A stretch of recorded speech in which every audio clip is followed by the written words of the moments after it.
وہ سینکڑوں میل تک سنسان علاقے ہیں، وہاں پانی کا کوئی پتہ نہیں ہوتا، اور اگر آپ اے سی کی گاڑیوں میں بھی وہاں پہنچے تو لگتا ہے کہ کہاں کس صحرا میں تھے، کس چلچلاتی گرمی میں آپ تھے اور کہاں پہنچ گئے۔ زمین انتہائی بے مربت ہے اور وہاں کا صحرا انتہائی لطیف ہے، اس لیے ان کا ایک یہ ضرور اس پر رہو کیا کرتے تھے۔ پھر اس کے بعد اس کے بارے میں پہاڑ کو تلاشا کرتے اور وہ ایک خاص فن کام ہے۔ اس کے بعد ان کے بارے میں کہا گیا ہے کہ ان کو فن نہیں پڑتا، ہماری سرسبزی شادابی، ہمارے پاس بھی پانی کی فراوانی اور ہمارے پاس بھی چشمے ہیں بہتے ہوئے، دنیا کے پاس کہاں ہیں؟ اس لیے وہ لوگوں پر جو ہے اپنے آپ کو فخر جتایا کرتے تھے اور اپنے آپ کو ناز و نفرت سے رہا کرتے تھے۔ اور اللہ تعالیٰ نے جب ان پر یہ بھیجا کہ تمہیں اللہ تعالیٰ کی مدد کرنی ہے تو انہیں انکار کیا۔ انکار کرنے کے بعد اللہ تعالیٰ نے ان کے لیے ایک مورتی بھیج دی اور کہا گیا کہ ایک دن تم کیا ہو ایک دن تم کیا ہو، تو جس پر فخر تھا وہی پانی ان کے لیے ہو گیا۔ اور جب مورتی کی ڈھاڑ لگی جو چیز ہوئی تو قرآن میں کرے گا کہ ان پر جو ہے چیزوں کا عذاب ہے۔ تو مورتی کو جب انہوں نے مارا، جب اونٹوں سے کاٹا تو اشعار کا مجھا ہے کہ ایک شخص ایک شخصی سر چڑھا اور اس کی پونچھیں کاٹ دی، تو ان پر جو عذاب آیا وہ اسی طرح کا عذاب ہے۔ اس کے بعد آخری جو ہے وہ قوم جو ہے وہ ہے فرعون کی قوم۔ اس کے بہت سے جرائم ہیں، اس میں ایک جو جرم ہے وہ استغفار کا ہے، استغفر ہوا اور جنود، اور پھر ایک بات اور ہوتی ہے ان کے بارے میں کہا ہے کہ انہم الینا لا یرجعون، ان کے پاس یہ آرگومنٹ بھی ہوتا ہے کہ ہمیں جانا نہیں ہے، ہمیں جب کوئی آخرت نہیں ہے، کوئی اصل چیز ہوتی ہے آخرت۔ میں آپ کو آپ کے سامنے پیش کروں گا کہ آخرت ہونے سے کیا مسئلہ پیش ہوتا ہے۔ وَإِنَّهُمْ إِلَيْنَا لَا يَرْجِعُونَ، تو کہتے ہیں کہ ہمیں لوٹنا نہیں ہے۔ دوسرا جو جرم تھا وہ یہ کہ اقتدار، فرعون کے پاس جو اقتدار تھا وہ کہا کرتا تھا کہ دیکھو کہ میرے پاس مصر کا اقتدار نہیں ہے اور حاضر انہار تجری میں تاتی یہ نہر میرے ماتحت چلتی ہے، اور فرعون پر جو عذاب آیا تھا وہ اسی مرتابی کا عذاب آیا۔ فرعون مصر کی جو خوبصورتی ہے، مصر کی خوبصورتی وادی نیل ہے اور مصر کی آبادی وادی نیل سے نکلتی ہے۔ مصر میں اگر نیل نہ ہو تو آبادی ختم ہو جائے۔ مصر کا ٹورزم جو ہے مصر کی جو اکنامی ہے وہ ٹورزم پر ہے، تو وادی نیل جو ہے مصر کا بہت بڑا تحفہ ہے، مصر کے لیے بہت بڑا تحفہ ہے۔ اسی کو فخر تھا اور اسی نہر میں جا کر کے اور اسی سمندر میں جا کر کے نہر کو بتا دیا۔ اور اس کے بعد اس کا جو 14 جرم تھا وہ یہ کہ صرف وہ نہیں تھا بلکہ وہ یہ کہ وہ اپنے آپ کو جو ہے ایک ہوتا ہے اسیان، قرآن کا کہتا ہے اسیان، ایک ہوتی نافرمانی اور ایک ہوتی طغیانی، کہ کون اثر رہا ہے۔ تو اسیان کو حضرت آدم کی وجہ سے سمجھا کہ اثر آدم مطلب نجیب آدم نے اسیان کیا اور ہم ان کے اندر آدم نہیں پایا، لیکن طغیانی جو ہے وہ ایک چیز ہوتی ہے، اس اسیان اس سے بڑھ کر کے طغیانی چیز ہوتی ہے، اور وہ طغیانی جو ہوتی ہے وہ یہ ہوتی ہے کہ انسان کو اپنے آپ کو خدا سمجھنا۔ اس لیے اس کی قوم بھی یہ کہہ رہی تھی کہ ہم اور ہماری قوم تمام لوگ، تو یہ ان قوموں کا یہ عذاب آئے تھے اور ان کی شکل یہ تھی۔ اس کے ساتھ ساتھ آپ دیکھیں کہ آج دنیا کے اندر جو ہے قانونوں کی اہمیت ہے۔ قرآن کا خود جو کہا گیا ہے فرعون کے لیے کہ فرعون ذی الاوطاد خیمہ والا فرعون، تو وہ اپنے احرام میں سب کیا کرتے تھے، احرام بھی ہو سکتے ہیں، ان کی فوجیں بھی ہو سکتی ہیں۔ انسان جب قوت ہوتی ہے تو کہتا ہے کہ جو ہے خیمہ والا، بلڈوزر والا، بلڈوزر بابا، بلڈوزر ماما، یہ فرق ہوتے ہیں انسانوں کے اندر، آپ سمجھ جاتے ہیں ان قوتوں کو وہ کرتے ہیں۔ اسی لیے لفظ استعمال ہو رہا ہے آج کل ایریا آف ونڈوز، ایریا وہاں پر ایریا کو ونڈوز کہا جا رہا ہے۔ ہمیں یاد ہے جب 90s میں جو ہم یاد میں تھے تو جب اس پر خلیج میں جنگ ہوئی تھی تو B-52 یاد ہوا تھا، تو اس وقت استعمال ہوتا تھا ایریا آف B-52 جو ہے وہ بڑے سیارے ہوتے ہیں، تو وہ جنگی تیار ہوتے ہیں تو B-52 نام ہے، تو اس کے لیے وہ وہی سینٹنس بھی استعمال ہو جاتا ہے ایریا آف B-52۔ تو یہ فرق ہو جاتا ہے کہ ہم ونڈوزر، ہمارے پاس یہ مشینیں ہیں، ہمارے پاس ID، ہمارے پاس CD، ہمارے پاس CBI، ہمارے پاس انکم ٹیکس ڈپارٹمنٹ، ہمارے پاس قانون کوٹا کا، ٹاٹا کا، NSA کا قانون، اور یہ جو لوگ بناتے ہیں جن لوگوں نے بنائے تھے نا کوئی مسئلہ ہی نہیں، ان پر عذاب اسی چیز کا آتا ہے۔ تو یہ یہ قارون کی حکومتیں، یہ ہم جو کہتے ہیں کارپوریٹ کی حکومتیں، کارپوریٹ کا اور ان مافیاؤں کا اور حکومتوں کا یہ ہے آپس میں جو ہے مجھے کسی سے کہتے ہیں الائنس ہو جاتا ہے، چاہے وہ قارون ہو چاہے قوم کی ان کا آپس میں الائنس ہو جاتا ہے۔ اسی لیے آپ دیکھیں کہ دنیا کا سب سے زیادہ مالدار، دنیا کا جو سب سے زیادہ مالدار جو شخص رہا ہے تقریباً 15 سال تک بل گیٹس رہا ہے۔ بل گیٹس کی کہانی آپ نے سنی ہوگی، دنیا میں 15 سال تک دنیا کا ریچسٹ مین تھا کون؟ Bill Gates. یہ جو آئی ہے نا تو نعمت کی خوبیں تو تمام چیزوں سے میسر تھی، لیکن اس کے باوجود بھی آپ دیکھیں اس کی دولت کا یہ عالم تھا کہ کہا جاتا تھا کہ اگر وہ اپنی دولت کو اگر وہ ڈالرز کو اس کی دولت سے ڈالرز کو اگر گرا دیں اور گرانے کے بعد جب وہ اٹھا کے 4 منٹ لگیں گے تو 4 منٹ اس کے برباد ہوئے، کیونکہ 4 منٹ میں وہ $1000 کما لیتے ہیں۔ $1000 اٹھانے کے لیے اگر وہ 4 منٹ لگیں گے تو $1000 جیب سے ملنا۔ اس کے بارے میں آتا ہے کہ اس کی دولت کا یہ عالم تھا، اس نے کہا تھا کہ میں پیدا کروں گا کہ اگر اس کے ڈالرز کو زمین سے لے کر کے چاند تک لے جائیں تو 15 مرتبہ جانا پڑے گا، 15 مرتبہ کا فاصلہ۔ اس کو اگر اس کے بارے میں کہ اگر وہ اپنی دولت کے $15 عام انسانوں میں خرچ کر دے تب بھی جو ہے اس کے پاس $5 ملین کا چاہیے۔ اگر کوئی ملک بنا لے تو وہ 35واں ملک ہوگا دنیا کی دولت۔ اس کے باوجود بھی یہ تھا نا کہ وَإِنَّا مِنَ الْغَائِبِينَ، ہمارے پاس لوٹ کر ہی ہے۔ کیا ہوا؟ اس نے کہا کہ میں دنیا کا سب سے بڑا خیراتی بننا چاہتا ہوں اور میرا نام جو ہے دنیا کے سامنے سب سے بڑے خیراتی کی حیثیت سے آئے، یہ اس کے سامنے رہا۔ تو اس نے یہ اعلان کیا تھا کہ میں جو ہوں ایک زمانہ آئے گا 27 جولائی کو اپنی پوری کی پوری دولت جو ہے دنیا میں جو کام ہو رہے ہیں غریبوں کے لیے، بیماریوں کو ختم کرنے کے لیے اس کو خرچ کر دوں گا، اور اس نے یہی کام کیا اور صرف $1 ملین اپنی اولاد کو دے گیا ہوگا۔ اور جس دن اس نے یہ اعلان کیا اور جس دن اس نے اپنے وعدہ پورا کیا تو اس کی آنکھوں میں آنسو تھے۔ ایک مرتبہ اس کی آنکھوں میں آنسو اس وقت آئے تھے جب وہ ہارورڈ یونیورسٹی میں پڑھتا تھا اور وہ بیک بینچر تھا اور اس کے اساتذہ نے اس کو نکالا تھا اور کہا تھا کہ تم ٹریک ڈرائیور بن سکتے ہو، نکل گیا تھا اس دن یونیورسٹی کے اندر سے، اس دن اس کی آنکھوں میں آنسو آئے تھے۔ اس کے بعد اس نے ایڈ کر دیا تھا کہ میں دنیا کا سب سے مالدار آدمی بنوں گا، اور جب اس نے 90s اور 80s کے آخر میں جب اس نے مائیکروسافٹ کمپنی بنائی تھی، جب وہ کمپنی لانچ ہوئی تھی تب اس کے دوسری مرتبہ اس کو کام مناسب اور تیسری مرتبہ آپ کو مناسب تھے کہ جو میں نے ایڈ کیا تھا کہ میں اپنی پوری ضرورت نکال دوں گا تاکہ مطلب یہ انسانوں کی راہ میں، اللہ کی راہ میں نہیں، انسانوں کی راہ میں۔ لیکن کیا ہوا؟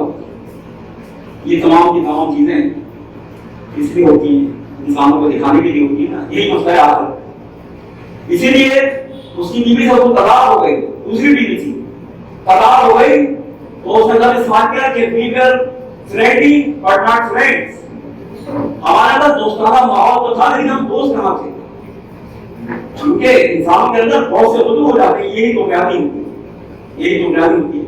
آپ جانتے ہیں کہ وال اسٹریٹ دنیا کی سب سے مالدار جگہ ہے، دنیا کی اکنامی وہاں سے طے ہوتی ہے، وہاں کی معیشت وہاں سے طے ہوتی ہے، اور اس کا حال یہ ہے کہ وہاں کے لوگوں کا جب وہاں کے لوگوں کا سروے کیا گیا 99% لوگوں نے کہا کہ ہم خوشحالی سے ہیں۔ دبئی دنیا کے ہوٹلز، موٹرز، ریسٹورینٹ، کیسینو کی جنت، عیاشوں کی جنت، زمین بے مرفت، صحرا اور ریگستان، وہاں پر بے یاد ہو گیا لیکن اس کے باوجود اس جنت بنا دیا۔ لیکن دبئی کے اندر منسٹری آف ہیپینس قائم کی گئی ہے، زیادہ سارا خوشی کی انتظار تاکہ لوگوں کے اندر سکون پیدا ہو سکے۔ کہ دولت نے تو لوگوں کو بڑا پریشان کر دیا، لوگوں نے سکون بڑا کر دیا۔ تو دوستو یہ دنیا ہے، دنیا میں ان قوموں کے ساتھ یہ ہوا، دنیا میں لوگوں کے ساتھ یہ ہوا اور ان کے وقت میرا پورا ہو چکا ہے کہ ان قوموں کی دنیا میں ان قوموں کے ساتھ جو بہت بڑی طاقتور قومیں تھیں۔ ہم سمجھتے ہیں نا کہ ہم ان کے مقابلہ کیا کر سکتے ہیں، فنا طاقت آ گئی، فنا لوگ آئے، ان کو ووٹ مل گیا، ان کو 2 ووٹ ملا ہے، یہ ہوتا ہے قوموں کے اندر۔ یعنی فلسطین میں جب بلڈوزر چلتے تھے تو یہ یہودی اور اسرائیلی باقاعدہ کہتے تھے ہم چپس لے کے پہاڑوں پہ جا رہے ہیں اور جا کر کے ہم ہدایت رستہ ہو جائے گا. جب بلڈوزر چلتے ہیں نا اس ملک میں تو آپ کبھی کبھی اٹھا کر کے دیکھیے پیجیے گا تو باقاعدہ جو ٹیوب جو رہے ہوتے تو کیا خوشی کا عالم ہوتا ہے لوگوں کا. قومیں جب اس طرح سے بدل دنیا میں رہتی اس کو قرآن میں جب استعمال